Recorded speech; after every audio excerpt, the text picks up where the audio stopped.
Hello, everyone. Welcome back to the show. Today we have Ashley Kalinauskas on the show. Yes, got that right. Good. She is the founder and CEO of Torigen Pharmaceuticals, which, guess what, is not for humans, but for our furry friends. And it's a startup that resulted from her graduate thesis project at the University of Notre Dame. She has helped create an affordable veterinary cancer treatment, VetiVax, and has made it available commercially. So this is going to be a tough discussion for me, I think, because I don't know anything about the veterinary world. I don't know much about biology. I don't know much about pharmaceuticals. So you're going to have to really walk us through this. But thank you so much for being on the show. Perfect. Thank you so much for having me. So don't forget, for our audience, build a thriving freelance business using corporate skills you already have with my Corporate to Contract course. You can take this leap by going to corporate2contract.com, the number 2. Use the code podcast for $100 off. You'll find all that in our show notes, especially, and also all that information about Ashley as well, which she's going to share with us. So Ashley, let's just jump right in. Tell us about Torigen and how you really came up with this idea. I noticed that, you were in fact thinking about working on humans, but with Mark's guidance, who was the professor you worked with, you redirected everything to furry companions, as you like to say, or animals. So tell us a little bit about Torigen. Yeah, absolutely. So when I was at Notre Dame, I was in a lab working as your traditional graduate student, and the technology that we had was a personalized cancer vaccine. So the ability to utilize the patient's own tumor as the backbone for creating a personalized therapy. So we had done a ton of research in the lab for prostate cancer, melanoma, mammary carcinoma, squamous cell carcinoma, really showcasing that when you're able to actually get the patient's own tumor cells, you can utilize the antigens on the surface of that cell in order to create a personalized vaccine. So we had done a ton of mouse model work. We had patents, we had publications, and then it really becomes, well, what do you do with all of this amazing lab work, and how do you get it off the lab bench and into the actual world in order to start helping patients? And to go to help humans, I mean, prostate cancer was really the furthest program along that we had, but it was going to take about 10 years and possibly $100 million or more in order to get there. And as a grad student, that just seemed almost so daunting that you don't know where to begin or where to start. And it wasn't until my professor, Mark, his own dog, Sadie, developed oral squamous cell carcinoma, that we really started to look into the veterinary market for this technology. So, when we talk about cancer in our pets, unfortunately, over 50% of all dogs over the age of 10 die from cancer. 1 in 4 will have a cancer diagnosis in their lifetime, and it's about 4 million dogs and 4 million cats that are diagnosed with cancer each year. But 9 times out of 10, a pet owner would not want to put their pet through chemotherapy or radiation therapy with a veterinary oncologist. So not only is it expensive, a lot of owners are like, well, I just don't want to maybe put my pet through that. And even though the side effects of chemo in animals are completely different than humans, animals actually can fare quite well. There's just that barrier between what do I do after this diagnosis if I don't want to put my pet through chemo. So that's really where our personalized immunotherapy could come in. And with Sadie, she was the first patient that we treated with this vaccine. And it since really snowballed forward in order for us to create this amazing business helping dogs, cats, horses, 2 bears, 2 tigers fare after a cancer diagnosis. Wow, that's really, really cool. The bear part and the tiger part. That's what I'm like, whoa, I didn't even think of that, which shows you how limited I think about like with animals. I'm like, oh, pets, obviously, cats and dogs. Yeah, very, very cool. So how many animals do you think you've treated so far? Do you have any numbers on that? We between 3,500 to 4,000 patients have been treated today. Oh, wow, that's so cool. So now it is commercially available and you're past the trial period, or is there even a trial period with animals? Like with humans, there's obviously trials. Yeah, so it's different for the approach. So we're regulated by the USDA, which is the United States Department of Agriculture, and we're regulated currently as an experimental product because every patient tumor cell that we use is really the personalized fingerprint of how we create that therapy. So we have an experimental authorization to provide this commercially to veterinary clinics across the country. While we have published efficacy as well as published safety data, this is still an experimental product with unproven safety and unproven efficacy at this time. But the company is undergoing additional studies in order to receive our conditional licensure. Very cool. So how do you then actually get it out and market it when you're still in the process of these trials and studies? Yeah, so it's really grown amongst the veterinary community, both through word of mouth as well as we have a small direct sales team. So we really see it as kind of a hub and spoke. We work with both veterinary oncologists as well as general practitioners to utilize and adopt our therapy. So really, the first thing that we need is we need a portion of that patient's tumor. So the first thing that would happen is if your animal maybe has a lump or a bump, going into that your veterinarian and figuring out what it is. If it does not look so good, maybe it could potentially be cancer. Going forward with a surgical removal of that tumor is really that next step. So where Torigen comes in is we request that tumor to be sent directly to us. And once we receive that tumor, we can run the diagnostics through third parties in order to confirm exactly what's going on. And if it is cancer, because we've saved back a portion of those tumor cells, we could then utilize those cells to create the personalized immunotherapy that could be given back to the veterinarian. Now, this personalized immunotherapy, does it actually successfully eradicate the cancer, or does it just give them a more pain-free life as they head towards the end of their lifespan?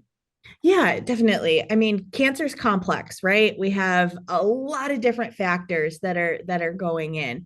However, what we aim to do is if we have a localized tumor that's surgically removed, we want to build up the immune system to now finally recognize that those cancerous cells that are different than our normal healthy tissue, those cancerous cells are really mutations. And we want to train our immune system to actually fight those mutations and get it away. So the goal with immunotherapy is to prevent a localized recurrence or to prevent or slow a distal metastasis of that cancer. So the metastasis is when that cancer is moving and it's going somewhere else.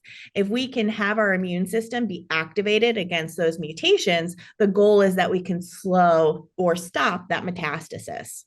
Okay. Okay. Now I have to ask, feel like this is expensive. Is it expensive as if I walked in with my dog and all this went down? Is it expensive or does pet insurance cover it? What's the process with the payment that an owner might have to, Yeah. give? So our therapy is traditionally less than chemotherapy or radiation therapy, and depending on location, it's typically less than $2,500 for the pet owner. Wow. Really? Okay. I was So expecting, just like listening to you 10,000. talk, like 15 to $25,000 here. That's what I was expecting. Yeah. No, we've really been able with our approach to standardize it. So how we take those cells then go through a process of how we deactivate them, make sure nothing is alive, and how we preserve them in a way so that we can train the immune system to be activated against those cancerous mutations. So by having a very standardized approach, we've been able to keep our costs significantly down in order to pass that on to that pet owner or to that veterinarian. Oh, wow. That's very cool. Do you know anything? I mean, this might be a question specifically for a veterinarian, but do you know why pets seem to develop cancer after year 10? Or you mentioned earlier that a lot of dogs, I think, get cancer after age 10. Why is that?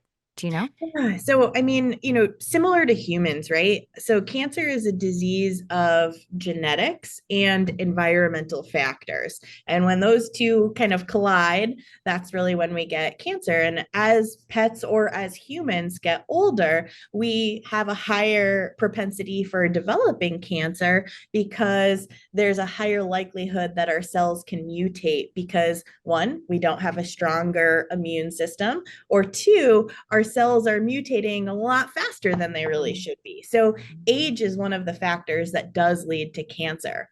But when we go back and we think about genetics, dogs have specific breeds that have higher incidences of certain cancers. So, if we see, for example, a pit bull, we know that pit bulls have a higher likelihood of developing a cancer called a mast cell tumor, which are these cutaneous lumps or bumps on the skin. Same with boxers. I mean, boxers are beautiful. They develop those mast cell tumors a lot as well. Golden retrievers tend to develop a blood-based cancer called lymphoma very frequently. So certain breeds have a higher propensity of certain cancers because we've essentially genetically mutated those breeds to be pure lines. And when we have a purebred dog, we can have some predictability as to what cancers they would have the highest likelihood of developing. It's, you know, crazy to think. But at the same time, it's something that owners could be aware of so that they can test their pet earlier if they know, what the likelihood is of them developing that cancer.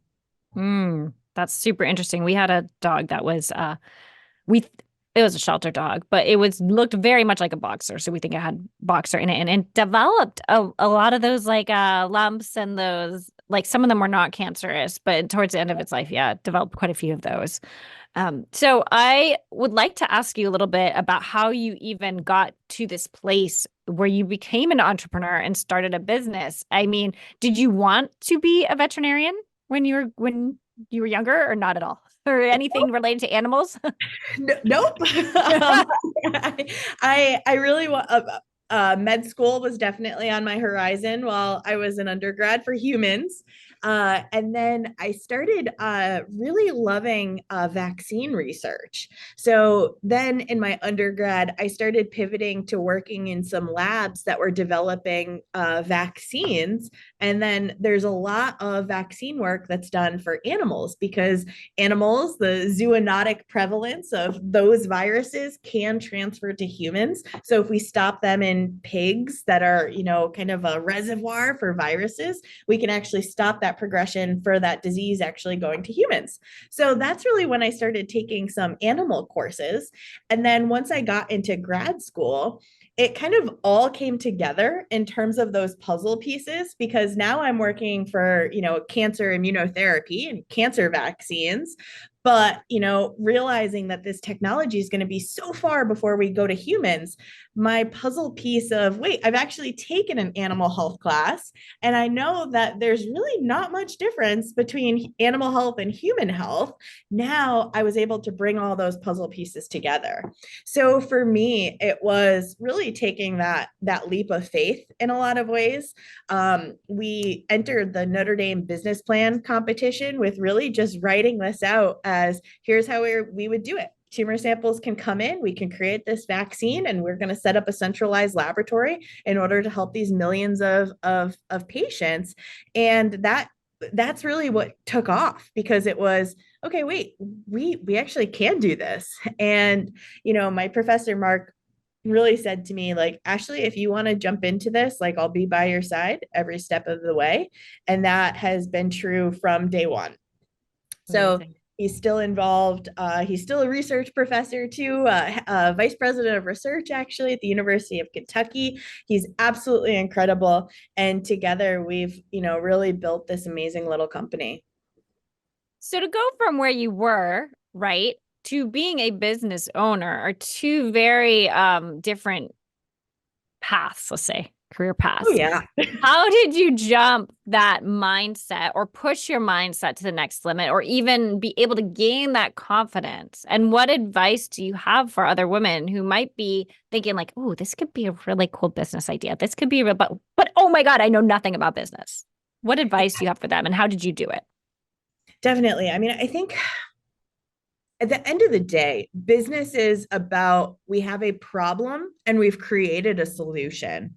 And once you have that and you have a niche and you have customers that are willing to pay for that solution to the problem that you've identified, all the rest of it can be really learned. So for me, it was about surrounding myself with the right mentors in order to really say, okay, you've done this 10 times before. What did it take and how did you set up a company? Did you do an LLC? Did you do a C Corp? How do you evaluate what patents or what licenses and what trademarks? And how do you start building a website and getting, your financials and QuickBooks and a pitch deck all set up? So, it was more baby steps.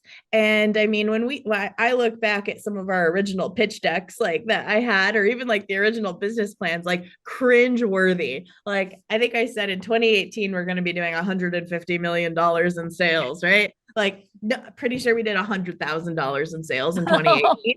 But like, I mean, there's things like that where you think everything is going to go so much faster than it ever really does. So, my rule of thumb is it takes twice as long and typically costs twice as much as your original plan. And sometimes you want to keep adding some multiples onto that, which is okay. And then I think by really taking it into small baby steps of what you need to accomplish and being able to check off some of these big benchmarks and hurdles, you're able to start working that path forward. So yeah, what do you want your business to look like as you set it up? What is the technology that you have or not? And if you don't have technology, what's a trademark so that you can better protect yourself?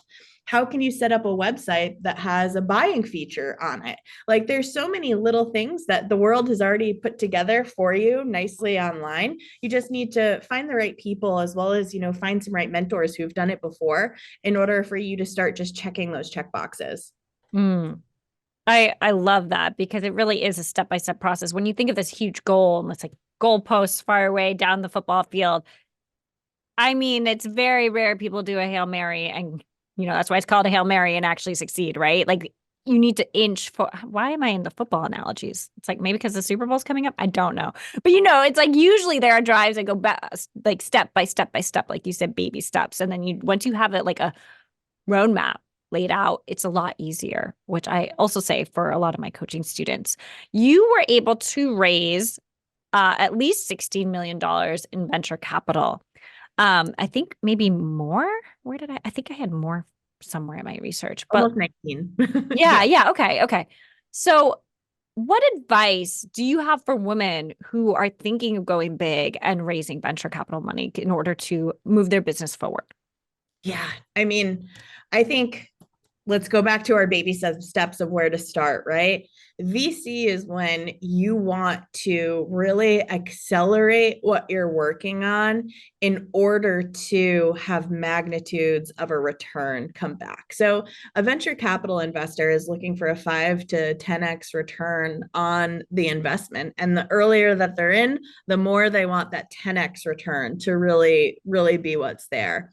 So it's about understanding from a financial modeling perspective, can you get to that 10x plus return that those VCs would be interested in to come in? And if not, that's okay. And then you have to start thinking about, okay, if maybe I don't have that large of a return possible on my business, what other ways can I tap into different funding? Can I look towards smaller angel investors? Can I look towards family and friends? So when you start raising capital, they always say the first is the 3 F's. So friends, family, and then they add in fools, which, never want to take money from someone who doesn't understand what you're doing. So friends and family can be number one. I've always shied away from those two just because I never want to mix that into my business. Like last thing I want is going to Christmas and my grandpa saying, why haven't you sold the business yet? Like Oh Nope. my God. Right, right, We're not right. that separated. And then the next part would be angel investors. And there's so many different angel groups and networks that are out there. So any state, city, there's angel networks that exist. And an angel investor can come in with some very nice sizable capital, but you have to really understand what that return is going to look like for them. They typically don't want to invest in more lifestyle based businesses. They want something that's going to grow, scale, and really be exponential. And then once you're able to secure capital from those angel investors, that's when you start stepping and breaking into that VC world. Right now, the VC world, it is hard out there. I think it's almost like 40% of less capital was invested in 2023 than 2022. And that number might even be less. So, right now is probably one of the hardest times in order to raise venture capital than, 2020, the beginning, of March 2020. So I think we're really starting to see a lot of VC-backed companies start to shift in their fundraising approaches, really being conservative on their capital or evaluating maybe earlier exit opportunities than they otherwise would have. So understanding that is really critical. So reading up on, what businesses locally to me, what are they doing? How have they raised money? Where are they raising money from and for, I think is really helpful for, a beginning woman entrepreneur. And did you find it was harder to raise money as a woman? Because I've had quite a few guests say that because the amount of money that goes to women entrepreneurs is a lot less, something like 2 or 5% or something very small. 2% it is 2%. 2%. Okay. Yeah, 2%. Yep, 2% of all venture capital funding goes to women, which is just atrocious because women actually have a higher likelihood of success with their businesses. And I mean, so right before the pandemic in February of 2020, I was at this really amazing leadership summit of, early stage venture backed companies. And one of the guys who went up and was talking was like, the VC that I raised $20 million for, like I only needed 15 million, but they said, hey, we know you're going to make mistakes. We're going to give you 20 million. And in the back of my head, I was like, when has that ever happened to a woman, right? We have a VC and like a guy up here saying that his funders knew that he was going to make mistakes and we're going to give him an extra $5 million in order to make mistakes. I'm sorry, women, that does not happen to us. We are fighting for every single dollar. And I think that's the biggest shift. And, I don't know why that is, right? Because I can go in and I can present my business with the strength, with the aptitude, as well as like I have a really cool business behind me that's, generating a few $1,000,000 a year in revenue. And I have more products that are coming out behind it. And, I'm still fighting for every dollar. And I think that's the hard part that still I don't understand. And I think, other women like by banding together and really helping like break that code together, I think we can help support us and support each other so that we can all start getting, some really great wins underneath our belt. Mm. Yeah, I can't explain it either. I mean, other than the fact that it's just not the norm and was not the norm for so long. So people see it instead investing in women as a risk, which doesn't make sense to me. And there are studies that actually show that contrary to popular belief, not with business, this is regardless of business, that woman, even though there's a stereotype of women being the spenders, like the ones going to the mall and shopping or whatever, this big stereotype, in reality, women are the more financially conservative ones in a relationship generally, in a traditional relationship. So I always think that's interesting too, because I think for sure for my business, I'm very like, where is the money going? Is this a good investment decision? Like if someone gave me an extra 5 or even like 5,000 or 50,000, right? Like you're going to make mistakes. Here's an extra 50,000. Like, holy, what would I do with that money? That just seems like so like financially free all of a sudden, right?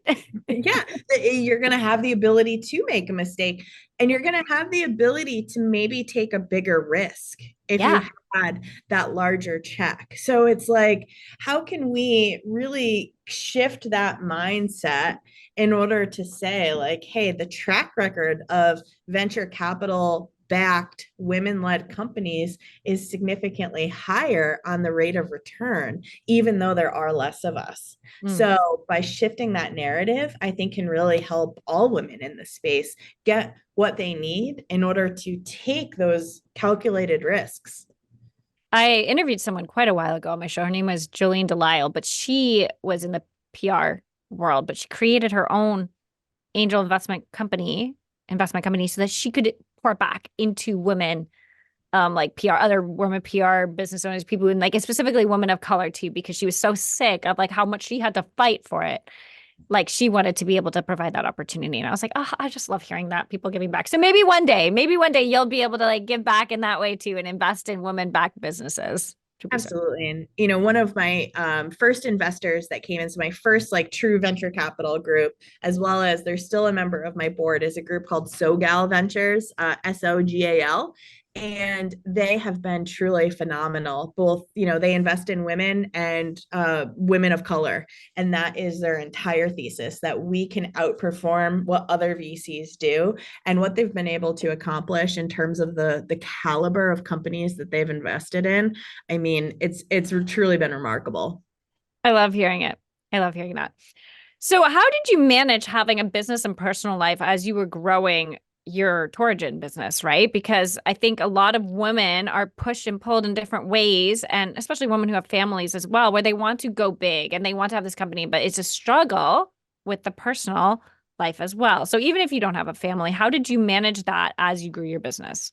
Yeah, definitely. I think it's something that I still don't have maybe like the best grasp over. Like I'm like, gosh, what is a real 9 to 5 job look like? But on the flip side, I try to balance it. So I just got back yesterday from a trip to Thailand. Like for Ooh. me, it was you know, I have to unplug. And you know, unplugging for me means, you know, going to the beach, doing some fun things for the day. And like if I go back and I check my email for, you know, an hour or two just to make sure that everything is good, like that is fulfilling to me. So I think it's about finding that really like what is that fulfillment, and like, you know, you can't work yourself to burnout. Like no one can and no one should do that. But when you have something that you're passionate about and that you truly love, I think it makes, you know, work like, okay, like let's just, you know, get those little steps done. So, you know, something that I do, I have, it's called like the full focus planner. Found it on TikTok, you know, and I was like, okay, I need that. And it's really about, you know, setting your schedule and like handwriting your schedule for the day, and as well as what your top big 3 things are to accomplish. So every day I try to accomplish those 3 things. And if it's not on those 3 things, then it can roll over or I can delegate it off to someone else. So when you're starting and everything seems so insurmountable, get those 3 things. And maybe you've already checked off one of them and you're going to write it down to make sure that you have at least one check on your little list. But I think by focusing on those, you know, digestible bites, move the needle forward. And when we start thinking about this insurmountable task is when it starts becoming very overwhelming. And when you have that snowballed, that's really when it becomes, you know, no longer fun. Yeah. Yeah. And you're not the first person to say this. So many people, and I have like coaches on as well who always talk about, hey, you have to make sure that you're focusing your business on what's really important and usually the top 3. And like Yep. some people even say like the number 1 has to be whatever moves your business forward. That's absolutely has to be the number 1. So I've heard that quite a few times. And I like it. I've definitely implemented it in my own life, except I have the problem of doing like 7 things on my list that need to get done that day. And that's the problem. Like I need to condense, I need to really focus and be like, what are the top 3 things? But I always make sure the first one is something that I'm like, this is going to move my business forward, whatever it is. Yeah. Um, What are some time management techniques you've learned with Torigen specifically that have helped you grow your business and move it forward while not feeling so overwhelmed? Yeah. For me, it's been blocking out certain chunks on my calendar to not take meetings. I mean, it sounds so simple, but when you have like, back to back to back, like you're exhausted by the third back. And, being able to have, a Monday morning to help set your framework and a Friday afternoon to help wind down, like that's like the best things that you can do for yourself. So I really try to keep sacred times on my calendar that I'm like, hey, this is the point where every week I'm going to have Monday, Wednesday, Friday. I have, these 3 blocks that I don't want to take any meetings in because, hey, maybe I have to have a doctor's appointment. Maybe I Yeah. have to finally do laundry. I mean, and that really gives me a little bit of time. And, maybe it is writing a contract for a new supplier to move the business forward. I mean, I think, all of those things, give yourself blocks in order to do what you need to do in order to, advance your life forward. Mhm. 2 weeks ago, I had actually wrote a LinkedIn post about this. I was having extreme uh sense of foreboding on Sunday evenings. Like, oh no, and I love what I do. And it's like once I get into it, it's fine. But I was like, why am I having this? This has just been like maybe in the past 6 months, this has started to surface, getting worse and worse. Sunday evening. Oh no, no, no. And I realized my Monday just was chock full of calls. Yep. So many back to back. And then I had Tuesday as like a deep work time where I tried not to schedule as much and I blocked off the time. But I was like, why don't I just flip this so I'm not ruining the end of my weekend and instead do Mondays as like the days are kind of like off. And then Tuesdays are the days where I can do podcasts and calls and everything possible. So you're actually one of the few remaining on a Monday. Yeah. But and so the past 3 weeks have been so much nicer. And I guess that for me, that's a sacred time. Like Monday to get, like you said, to get into the mindset, to get into like we're going to start the week. I cannot have back to back calls because it ruins my Sunday evening and it doesn't set my day off right. Yep. I used to start my Monday with all my team one-to-ones. Like, so, my direct Yes. reports, I would have, not starting at 9 a.m. And the same thing. Then my Sunday, I was like, okay, that means I have to do laundry. I have to answer these emails. I have to get this off it. And now I'm working on Sunday night and I'm stressed and I'm not sleeping well. No, flip it. I have now, from 9 until 12, except for this call today, it is blocked off on my calendar that no one can touch it. And now I have time. Those 4 hours on Sunday that I was working are now on Monday morning. Yep. And I feel free. Yes. It was the best feeling yesterday to be like, wait, I don't have to work tonight because I would be working all Sunday evening. So that Monday with all my calls, I was feeling like I wasn't behind with the stuff that I had to get to. And yeah, totally get it. So we're on the same page with that. Flip the Absolutely. script. If Yep. you can, if you are in charge of your own schedule for our audience, if you have your business already, you're not trying to start a business, because I know some of you are out there, but if you have your business already, find that sacred time for you, right? Like find that sacred time, whatever works for you. Maybe you love Monday calls, go for it. But if you don't, rethink because you're in charge of your own schedule. That's why I always tell myself, like, you're the issue that was caused you. You're the one that did this to yourself. And I don't think I did because, like, for some reason, it just became a habit. But it's like, no, you have the control over this. Yeah. Love it. Okay. So you obviously at Torigen, I was like, at your Instagram, you've got employees. How have you managed the hiring process? And what advice do you have for women to avoid mistakes possibly with hiring the wrong people? Yeah, I have 30 employees, right? So it Wow. started from, just me in a little lab to my first 2 employees were 2 interns and a scientist. I mean, we've come so far and such a long way. And I think, when we first started, it was, who can I get that doesn't cost me any money or cost me the least amount of money because I didn't have capital in the bank to spend on people or to make the right hires. I wish that I went out and raised more earlier so that I was able to advance things a little bit faster. But, hey, that's looking hindsight. I didn't do it. I, raised what I could at that time and I used that capital to bring the business forward. So, I think looking back now, I think some of those, like more free hires, a few retired folk that was able to bring on for in exchange for some equity position. I think that sometimes those slowed me down, but it was also almost like I had to do it, right? So I think being able to hire slow, fire fast. That is absolutely one mantra that I aim and try to live by, but I haven't been really great at that, honestly. And it's been really hard because am folding people into this, small startup company to follow me on this journey. And, the fire fast mantra, it hurts me. It hurts me personally if someone isn't working out. And I've had to separate myself from that a little bit, which is also really hard. I I don't like the hiring firing process. I would rather have someone else do that and lead that. I would say that's probably, that is my next big hire, is someone to really help from an HR perspective in order to, be able to advance things better and faster, because I've recognized that that is not my strong suit, and it's not really where I want to be. I want people who are coming, who are aligned with my vision, but then who are getting stuff done and being able to really march that business forward just like I am every day. And, I need to live by hire slow, fire fast, better. Mm. I've heard that before, and I've learned from so many people on this podcast. And when I had to go through this myself recently, I took a long time to hire someone. And I was really happy with that, because everyone said, like, take your time, because the worst thing is just jumping and, Yeah. Getting someone that is not a good fit. And then it's going to cost you more money, more hours, more training, all of that.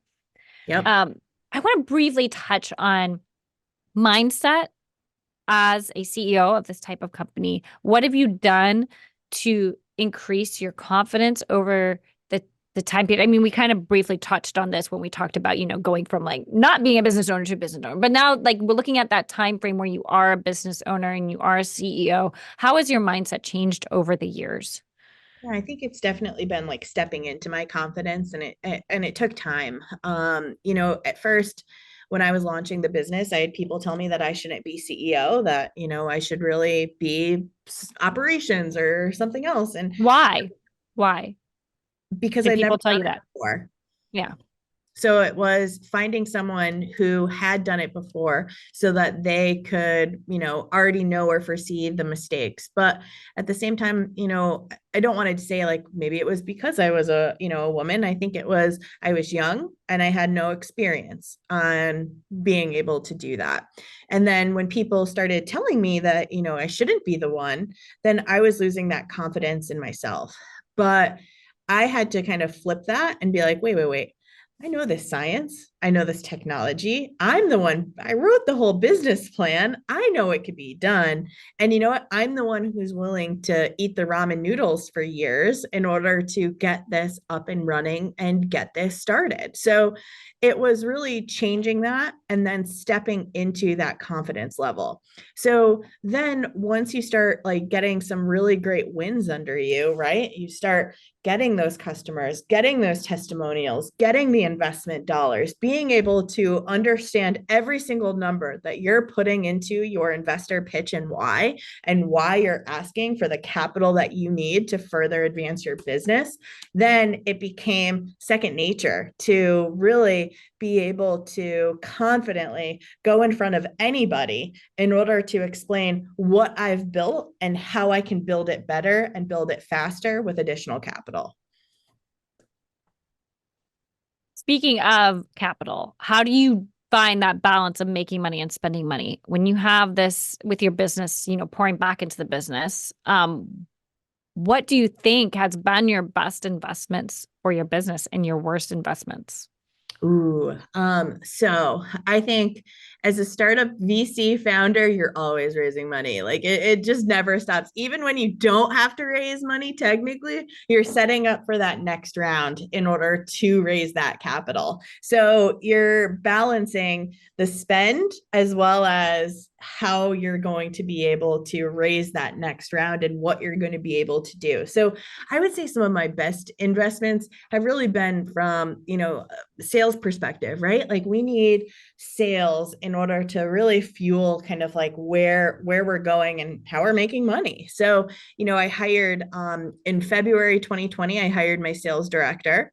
So when the world shut down in March 2020, I was so nervous about how am I supposed to support this new sales guy when I was almost running out of capital during that time. And, if it really wasn't for the PPP loan that came through, Mm. I don't think my business would be here today, because those 6 weeks were really critical for a float that I needed for payroll in order to close the next capital that I needed, because supposed to close around in March. That wasn't going to happen as investors were pulling their capital out. But what was, kind of miraculous was the veterinary industry became busier and busier and busier during those first few months of COVID. So that was, a shining star that I was able to really lean against and be able to showcase, wait, while every other business can shut down, I've actually 3x'd my business during this exact same time. Hired my sales director. I need more money in order to help float that team. But, I was able to really showcase where that growth could come from. So, I think that right there was, a great testament. Was it stressful? Ungodly stressful, but we were able to do it and come out like on top because of it. We've also made a lot of investment into what our next products are going to be. So we have another product line that's not a personalized approach, more of your traditional pharmaceutical. And it's attracted with our data some of the biggest animal health companies to be really interested in what we're doing. And I think that's been exciting too, because to not be a one product or one hit wonder company, to really set a nice legacy of innovation in this space can really help us define our future and give us multiple options as we continue to grow. In terms of like where was some of the hardest investments that we made, it's hard to look back in order for me to pinpoint and be like, that was a bad investment, because every time like we've learned something, right? So there was one program that we just had to dismantle just because it wasn't giving us the data that we wanted. And we knew that we can move forward faster with what we already had. So we invested time, we invested capital to see if we can maybe make this product that we have like significantly cheaper. And we realized we couldn't. So yeah, I learned something from there, but I invested money because that money could have saved me more money if it had worked, but scientifically it just wasn't going. So we had to pull a plug on that. And that's okay. It wasn't easy. We had to change that direction. But, I think overall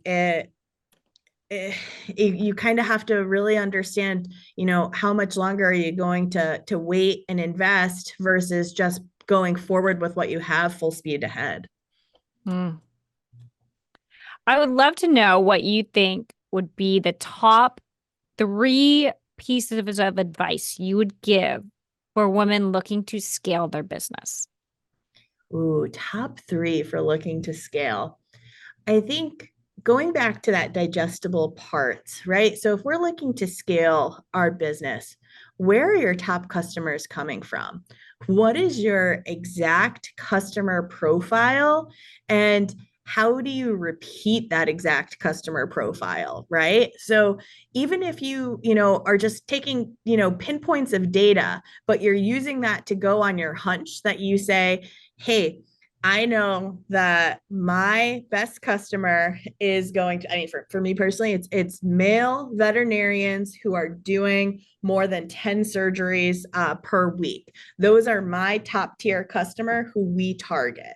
Now that doesn't mean we don't target female veterinarians. They just sometimes aren't doing as much surgeries, which is fine. But, finding that exact niche of a customer profile can really allow you to replicate that while you continue to build those concentric circles around around it. So top customer profile. Mm. I think also in terms of being able to scale, you got to think about in terms of, how much money you're spending.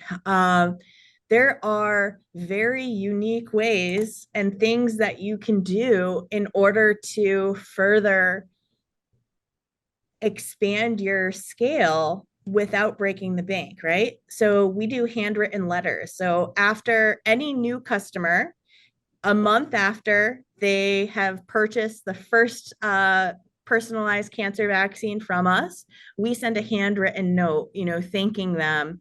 And, I think that right there, it shows that we care because we truly do. We care about their patients. We care about them being able to help cancer. But having it be signed from, the CEO means that I'm taking a true interest in building you up as a customer. So what does that cost? An hour of my time once a month and some stamps. That's it. So look outside that box in order to really be able to grow. And then I also think circling back, sometimes we are always interested in capturing the new shiny object versus going back and really growing the existing customers within your business. So being able to circle back with some new nugget and new information that they can use and leverage can really help those existing customers feel valued and continue to grow their utilization with you. Regarding number two, it made me think of one interview I had with this woman and her daughter, and the woman was an arborist, and she said that every year they would send out personal Christmas cards, and the amount of repeat customers they would get from that. And she said it cost us nothing to send out these to past clients, but it kept them top of mind, and it made people say, "Oh yeah, yeah." And she was like, "It was one of the best marketing techniques ever. Like they could see my family as it grew." And they were like, yeah, I loved that company that did my trees or whatever, And I always think about that because I'm like, these little things, like you said, thinking outside the box, writing that thank you card just helps people be like, yes, I liked working with them. Yes, I like that company. And they stand for something so personal when you do something like that. So that's really great. Thank you. So why do you think some women might hit roadblocks or fail when they're growing their business? Ooh, why may they hit roadblocks or fail? I think there could be a lot of different reasons, right? Do you have that right product market fit? Do you And are you really solving a problem? And is it the right time for your solution to be existing? And kind of what I mean by that is, you need customers in order to really fuel your growth. And if you aren't finding those right customers, what can you do in order to pivot? And I think COVID was a really good example of extreme pivots that any founder had to do in order to keep their business alive. One of the companies in one of the startup portfolios that I'm involved with, I just absolutely love her story. They were doing mobile seamstresses in New York. So you could book a seamstress on demand to come to your apartment in order to do hemming as needed. So a perfect business opportunity for New York City, but not in the middle of COVID. They had Right. to completely pivot their business model. And instead, really where they've landed the business now is they're doing multi-million dollars in sales, working with some of the biggest luxury handbag groups in the world, doing, if they get a return on, let's say, a Louis Vuitton handbag, doing that hemming or doing the stitching that's required if there was a damage associated with that piece, and then they can resell it versus it going to that supplier and them burning it or throwing it away. So, I think being able to, yeah, like was that on-demand seamstressing, was that a great idea? Absolutely, for New York City, but the scalability of that had some issues, and COVID forced this huge pivot of their business, and they have been so successful because they took that opportunity. So I think if you are thinking that this has to fail, you take those learnings and be able to, understand what happened. And that's okay. A failure is just learning of how to move forward for your next step. But if you're thinking, I don't like the direction that we're going, and there's an opportunity that can be identified in order for there to be what you've built, taking that existing leverage and adapting it somewhere else, you've failed into a different direction. And now you've brought your business up to, the next level. Mm. That's always the hard part, right? Like And trying. the hard part I is mean, that's identifying that, right? Like, how do you know when the opportunity is going to be there? But, just letting that come to you, you never know where that's going to land. yeah. Well, this has been such a great conversation. I really appreciate it. Where can we find you? Any of your socials and Torigen's website? Please list that so we can have that in our show notes for our Yeah, listeners. absolutely. So our website for Torigen is www.torigen.com, TORIGEN.com. You can also find us on Instagram and on Facebook at Torigen Pets. We post a lot of really cute pet photos, as well as provide some, tips, especially along the lines of cancer in our pets and what we can do to identify it earlier. And then if anybody's interested in me personally, on our Torigen LinkedIn, you can find me. You can find some posts from me. I know spelling Kalinauskas might be a little daunting. Ashley K on the Torigen LinkedIn, you'll be able to pick me right out. But I'm always open to helping women entrepreneurs, especially in the VC or early VC space, because I think that there's so much that we can do by really banding together in order to help more women get funded. Awesome. Thank you. What is one philosophy, mantra, or quote you try to run your business by? Being a force for good in the world. Ah, yes, I like that. I like that. Thank you. So thank you again for joining me on this interview, Ashley. And if you're in our audience and you found this show with Ashley really informative and valuable, or you know someone who could benefit from it, maybe they're a veterinarian, please share it with them, right? And then if you want to even open the app on their phone and force them, that's not a bad thing either. So thank you again, Ashley. And until next time, you can find me on LinkedIn or tag me on Instagram if you listen to this episode at the Kiri Mohan. So thank you, Ashley, again. Thank you.